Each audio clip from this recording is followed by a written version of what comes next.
A santa paz de Deus com todos, sejam muito bem-vindos. Deus abençoe grandemente a você que parou o seu tempo, parou os seus afazeres, as suas atividades e está reservando esse momento para se colocar diante de Deus fazendo a leitura diária da Bíblia.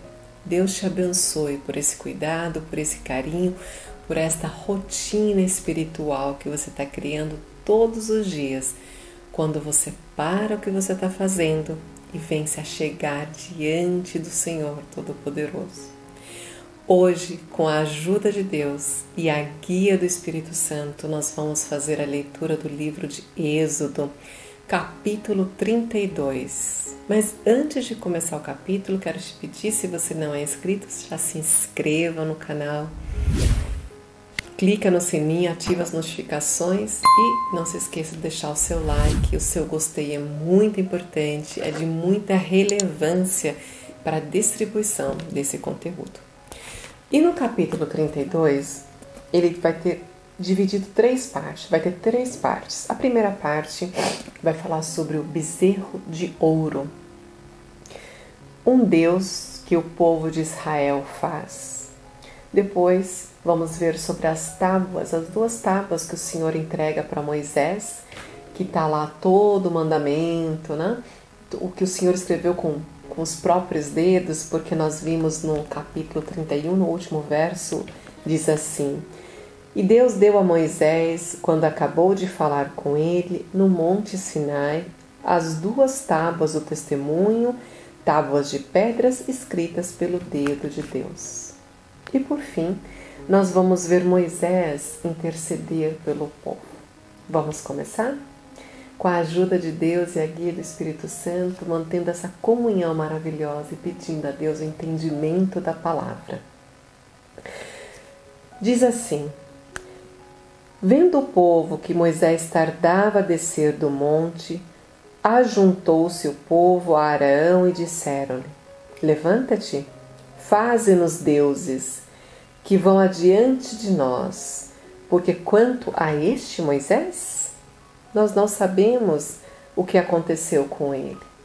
Glórias a Deus, aleluia. Irmãos, Moisés sobe e fica 40 dias e 40 noites no Monte Sinai, recebendo instruções do Senhor a respeito do tabernáculo, dos objetos do tabernáculo, do sacerdócio, por 40 dias.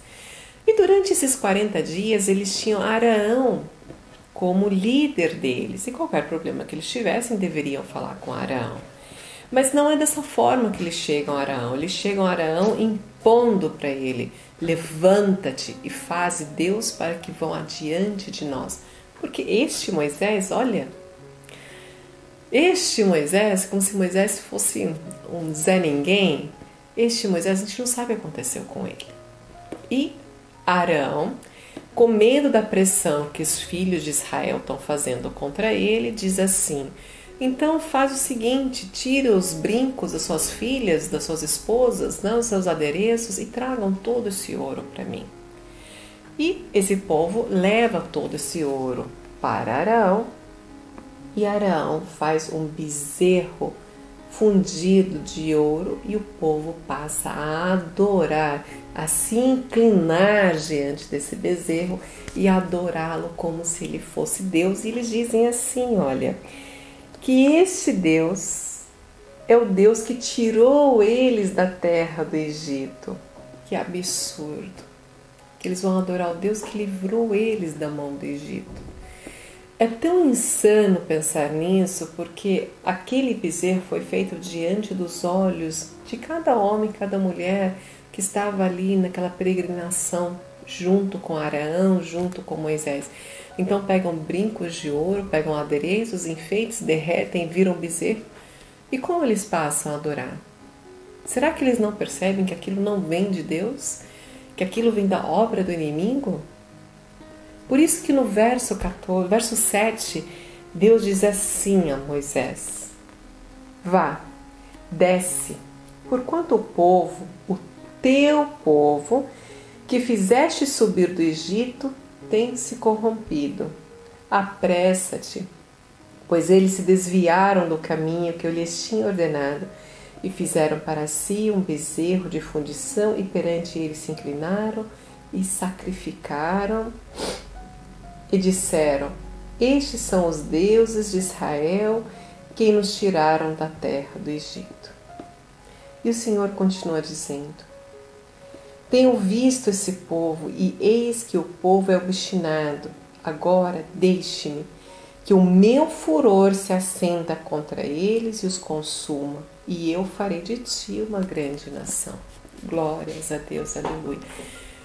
Até aquele momento o Senhor estava escrevendo, colocando os mandamentos, os estatutos perpétuos, né, para sempre serem feitos em adoração ao Deus verdadeiro. Mas pela ânsia dos filhos de Israel, pela falta de fé, pela falta de comprometimento, pela falta de amor a Deus, por serem, como Deus diz, obstinados, dura cerviz, um coração muito duro, eles querem um Deus que vá adiante deles. Então eles não querem um Deus, o que eles querem é um guru que fala para eles: vai para a direita, vai para a esquerda, vai por aqui, vai por ali. Eles não querem verdadeiramente um Deus, eles querem um guia turístico que leva eles para onde eles têm que ir. Olha a tamanha insanidade desse povo. E o Senhor se acende em ira contra eles e fala: eu vou destruir todos esses daí. O teu povo, né? Porque nesse momento ele está tão irado que ele não quer nem chamar mais de filhos. Ele fala para Moisés: o teu povo. Então Moisés suplica ao Senhor e diz: Senhor, não se acenda o teu furor contra o teu povo, que tu tirastes da terra do Egito com grande força e com mão forte. Porque hão de falar os egípcios dizendo que para o mal os tirou, para matá-los nos montes e para destruir toda a face da terra. Torna-te a tua ira e o teu furor e arrepende-te deste mal contra os teus filhos. A palavra arrependimento nesse versículo é uma palavra de monte de ideia, porque Deus não é homem para se arrepender, nem é homem para mentir, nem é homem para ter dúvidas. Mas Ele está suplicando: Senhor, muda de ideia, não acenda o teu furor contra esse povo. Né? E Ele diz para ele: lembra-te de Abraão, de Isaque, de Jacó, os teus servos, aos quais por ti mesmo tens jurado, se lhes tem dito: multiplicarei as vossas sementes como as estrelas do céu. E ele fala para o Senhor, suplica, ele implora: não deixa o teu furor, não se ira contra esse povo. No verso 14, então, diz que o Senhor mudou de ideia, né? Não ia mais fazer aquele mal àquele povo. E Moisés volta, né? Desce do Monte Sinai, está voltando lá para o ajuntamento dos filhos de Israel. Ele encontra com Josué, que é o seu ajudante, né? O seu ajudador, que ele tinha subido até o cume. Josué vai até um certo ponto, ele encontra com Josué e Josué diz: tenho ouvido vozes de guerra. Mas Moisés diz para ele: não são vozes que jubilam, nem vozes de quem tem perdido a vitória. É um alarido, eles estão cantando. E aí os dois descem do monte. A segunda parte vai dizer quando Moisés chega no arraial, chega na congregação dos filhos de Israel e diz assim: e acontecendo que chegando Moisés ao arraial e vendo o bezerro e as danças, acendeu o seu furor e ele jogou as 2 tábuas de pedras com os mandamentos do Senhor no chão e as quebrou. Por que Moisés faz isso? Ele está muito bravo, ele está muito irado. Ele sobe e fica 40 dias, 40 noites recebendo ordens e instruções do Senhor, e aquele povo, por cheio de ânsia, cheio de ganância, cheio do eu, do seu ego, eles querem deuses. Então ele quebra aquelas tábuas porque ele fala: estou quebrando a aliança de Deus com esse povo, que de fato esse povo não merece o Deus maravilhoso, todo-poderoso que nós temos.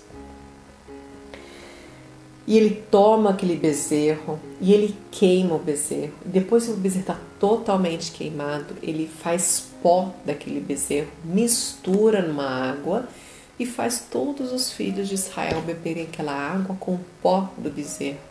Realmente de uma forma de castigá-los, né? Mostrar que aquilo que eles fizeram era um pecado contra o Senhor.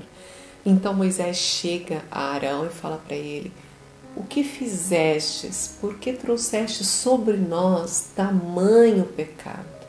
Arão, você que andava do meu lado, você que ia junto comigo, que ouvia as ordens do Senhor, que foi aquele que, junto com Moisés, foi diante de Faraó e falava: olha, Deus vai mandar uma praga, e Deus vai mandar uma praga, e Deus vai mandar mais uma praga. Ele é aquele que liderava o povo, porque eles tinham o instinto de: por que você fez isso? E aí Arão responde para Moisés: não te ire contra mim. Você sabe como esse povo é inclinado para o mal. E eles vieram e me tomaram e queriam deuses. Eu disse: dá-me o ouro que vocês têm.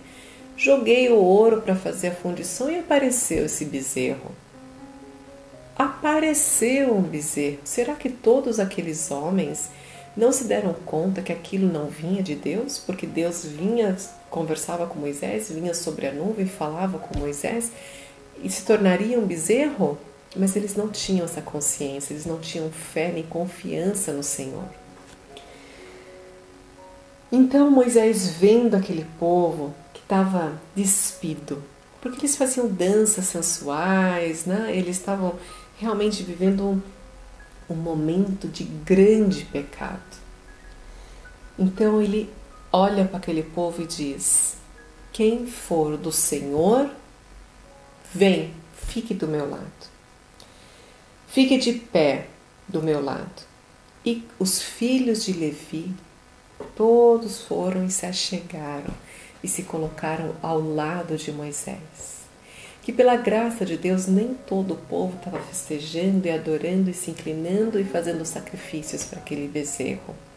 Os filhos de Levi, eles não faziam parte dessa dança, não faziam parte, não estavam em comunhão com esse desejo de ter outros deuses. Então os filhos de Levi se colocam ao lado de Moisés.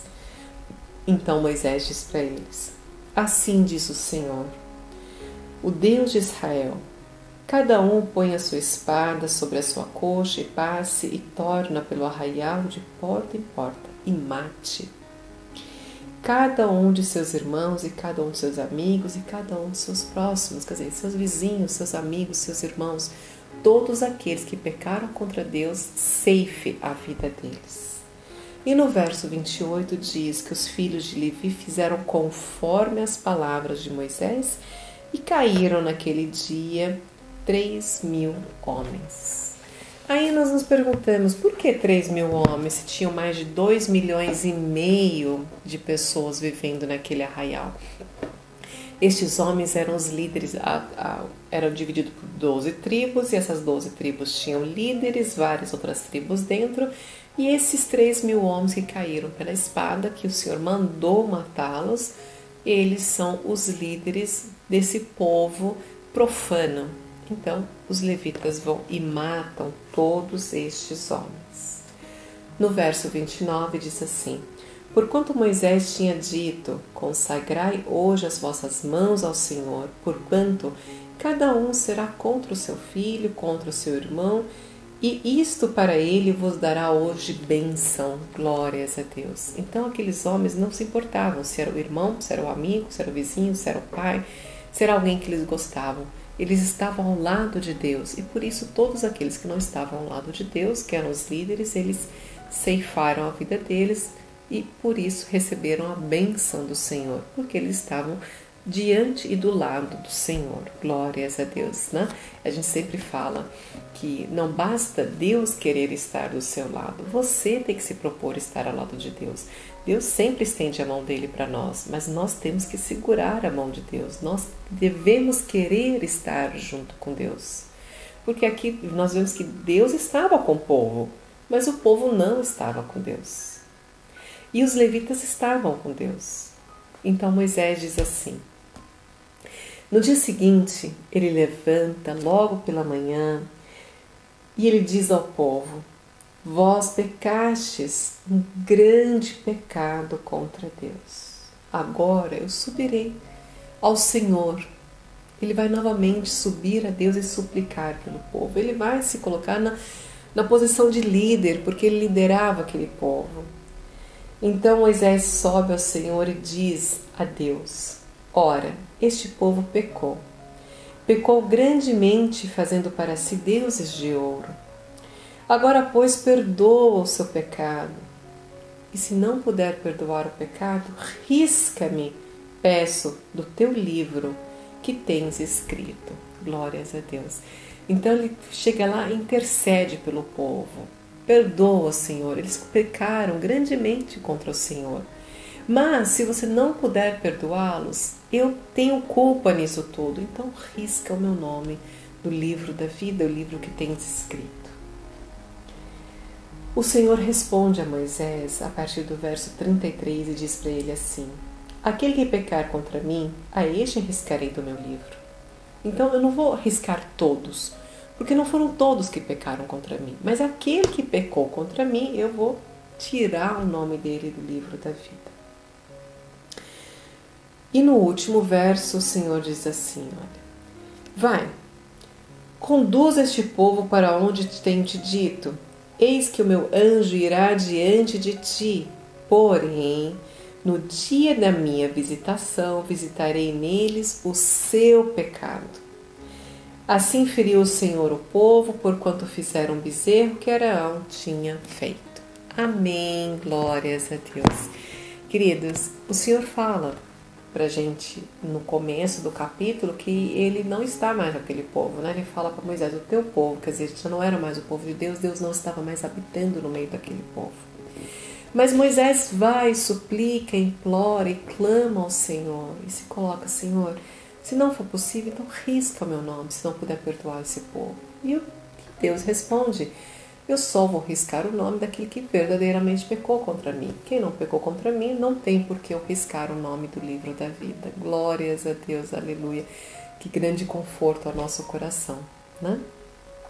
Mas Deus fala: não, eu vou ferir esse povo. E Deus manda uma doença para todos aqueles que se inclinaram diante do bezerro e todos aqueles que adoraram diante do bezerro e quiseram fazer sacrifícios e oferendas como se fosse o Deus verdadeiro, todos aqueles o Senhor Deus iria feri-los de doença e mostrar para eles que Ele é o Deus todo verdadeiro, Ele é o Deus todo poderoso, Ele sim é o eu sou o Senhor, e era somente a Ele que deveria ter adoração, deveria ser adorado pelos filhos de Israel.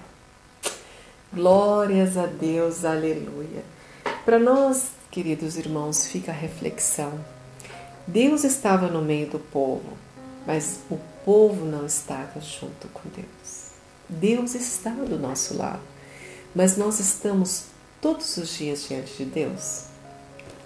Pela graça e o amor do Senhor, através da leitura da Bíblia, através desse tempo que nós reservamos para nos colocarmos diante do Senhor, eu posso dizer que sim, que nós estamos aqui, olha, agarrados na mão de Deus e pedindo e clamando a misericórdia do Senhor. E que seja sempre assim, que Deus esteja conosco e que nós estejamos também com o Senhor. E que nada deste mundo nos afaste de Deus, que nada nem nos separe do amor de Deus.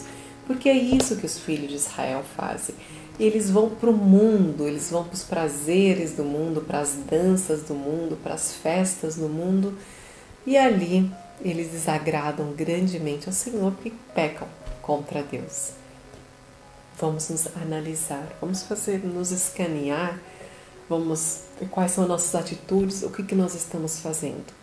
Nós estamos com um pé no mundo e outro com Deus? Será que é isso que Deus requer de nós? Você quer algo pela metade ou você quer algo por inteiro? Eu quero algo por inteiro e quero me consagrar ao Senhor. E desejo que você também tenha esse propósito de estar sempre do lado do Senhor, do lado do verdadeiro Deus. Aleluia, glórias a Deus. Vamos orar? Vamos orar o Pai Nosso, a oração modelo que Cristo Jesus nos deixou. Feche os seus olhos se você puder. Mantenha essa comunhão diante da presença de Deus e vamos clamar ao nosso Pai. Pai nosso que estais no céu, santificado seja o vosso nome. Venha a nós o vosso reino, seja feita a vossa vontade, assim na terra como no céu. O pão nosso de cada dia nos dai hoje, perdoai as nossas ofensas, assim como perdoamos a quem nos tem ofendido. Não nos deixeis cair em tentação, mas livra-nos, Pai, de todo mal, pois teu é o reino, o poder, a honra e a glória, hoje, amanhã e para todo sempre. Amém. Glórias a Deus. Aleluia.